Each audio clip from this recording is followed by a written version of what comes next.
So, guys, I've been talking about this movie, Get Out, and the end was not what I expected at all. So, let's get into it. So, the movie starts up with Chris, who is invited by his girlfriend to her parents' house for the weekend. His friend tells him not to go. His friend Ron tells him not to go, that he doesn't like white people and that he believes that white people are crazy. And he's going to his girlfriend's house, his parents' house in the middle of nowhere with no cell reception. That why should he go there? But he just decides to go and say, what is the worst that could happen? That nothing is going to happen. It's just for the weekend. So he decides to go. And before going, he asks his girlfriend if she has told her parents that he's black because her parents are white. So he doesn't want to go there and be embarrassed that the parent doesn't know that he's black.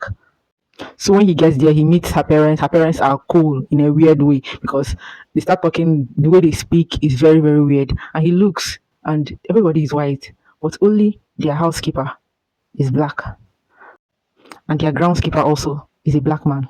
And so the girl's father tells him, yes, that he knows how it looks, that them being white and they have black house helps, that he knows how it looks, and he explains that the two of them were in need, and he just wanted to help out, blah blah blah blah blah. Whether it is true, you find out at the end.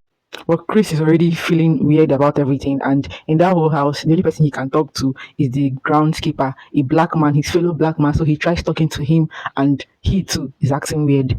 The groundskeeper is also acting weird, so Chris decides to keep to himself. When Chris was talking with the parents, they asked him whether he was a smoker, and Chris said yes, he smokes sometimes.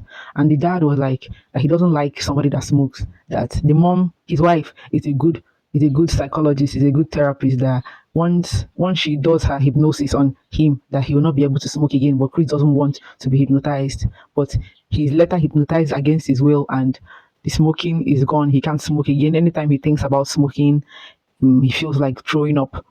But when he was hypnotized, something else happened to him during the process. So, come the next day, his girlfriend's family are hosting a gathering with their rich friends, and he goes to that gathering and he's looking like the only black person there. And he's feeling weird about it, and everybody's looking at him as if he's a monkey in a zoo. Like the way people are just looking at him, as if they were looking at a good, like they will make him turn around, ask him questions about his life, what he loves, what his hobby is, like weird questions, like why should you be asking me that? So Chris eventually sees this man that is also a black man and feels comfortable with him being there, and goes up to strike up a conversation as a fellow black man that he is, and goes to try and start up a conversation. But the black man is also acting weird. Like, why is he acting weird? So, and Chris feels like he has seen that man before. That what is he doing there? So he takes a picture without knowing that his flashlight is on, that the flash was on. So when he took that picture, it's as if something just cleared from the man's eye, and he started shouting, "Get out, get out." After that, Rosie's mother puts him under, makes him to calm down, put him under hypnosis or anything she did to him, and he calms down. So Chris goes back up to his room and sends the picture he took to his friend Ron and asks him whether he has seen this man before. So Ron does his research and said yes, that they know him, that he's a friend of someone's cousin that they know, and that he has been missing for 6 months. So they're asking themselves, why is somebody that is missing appearing there and acting like he's one of them, like one of those white men? Like, why is he acting like that? So Chris is already feeling very weird about the occasion, feeling very weird about everything, and he wants to leave. Chris wants to leave. He tells his girlfriend that he's no longer comfortable staying in that house, that he wants to go.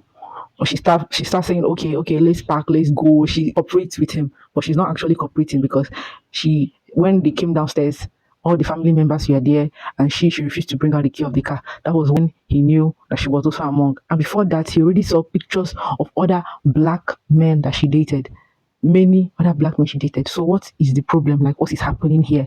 And his phone is down, so he can't even call his friend. His friend has tried calling him.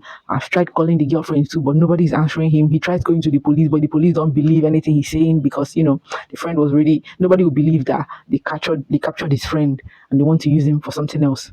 So now he's under their spell. And before all this, they already auctioned him off. Somebody already bought him. Like when Rose was already distracting him somewhere else, they were auctioning him off. So someone already bid for him and somebody has won the body. So they are going to operate on him, remove part of his consciousness and put somebody else's own.